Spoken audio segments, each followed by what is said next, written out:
আজকে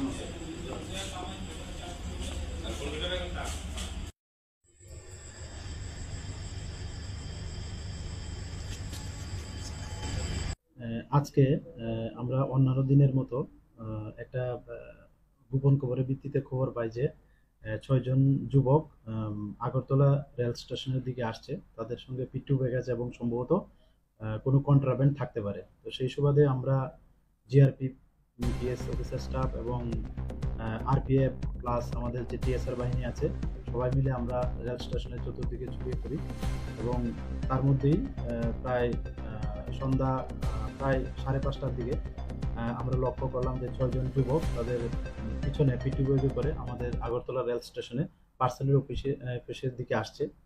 তো আমরা যথারীতি মানে সাসপিসিয়াস মনে হচ্ছে এবং আমরা ওই 6 জনকে ডিটেইন করি। তারপর তাদের জিজ্ঞাসাবাদ করে জানতে পারি এবং একটা প্রিলিমিনারি চেক আপ করে যে তাদের পিট্টুতে শুকনা গাঁজা ভর্তি আছে। তারপর আমরা আমাদের ঊর্ধ্বতন কর্তৃপক্ষের খবর দিই, ওনারাও আসেন। তো আমরা তাদেরকে প্রথমে ডিটেইন করি এবং চেক করে দেখলাম যে তাদের প্রত্যেকের পিট্টুতেই শুকনা গাঁজা সেলোটেপ দিয়ে বাঁধানো।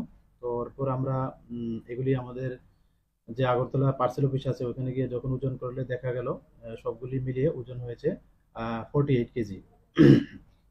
তো যে 6 জন আমরা ডিটেন করেছি এর মধ্যে একজন হলেন লাংমা দেববর্মা, ওনার বাড়ি মাকামবাড়ি, লেফুঙ্গা পিএস এর আন্ডারে। আরেকজন আছেন মিন্টু দেববর্মা, ওনার বাড়িও মাকামবাড়ি, লেফুঙ্গা পিএস এর আন্ডারে। এবং তার আরেকজন আছেন রনি দেববর্মা, উনিও মাকামবাড়ি, লেফুঙ্গা পিএস এর আন্ডারে। এবং একজন আছেন মনোজ রিয়াং, ওনার বাড়ি কালাছড়া, শান্তিরবাজার পিএস এর আন্ডারে। এবং একজন আছেন সমর দেববর্মা, ওনার বাড়ি গ্রামের নাম হাবিলদারপাড়া, বুকজননগর পিএস। এবং লাস্ট ওয়ান যিনি, ওনার নাম অজয় রিয়াং, ওনার বাড়ি গোকুলনগর, বিশালগড় থানার আন্ডারে।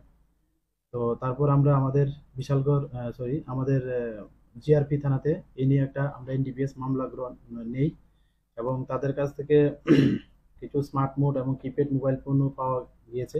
আমরা এগুলি খতিয়ে দেখছি যে এগুলির সঙ্গে আরও কে বা কারা যুক্ত আছে কিনা। তো পরবর্তীতে আমরা পরবর্তী স্টেপে যাব এবং আগামীকালকে তাদের মহামান্য আদালতে প্রেরণ করা হবে।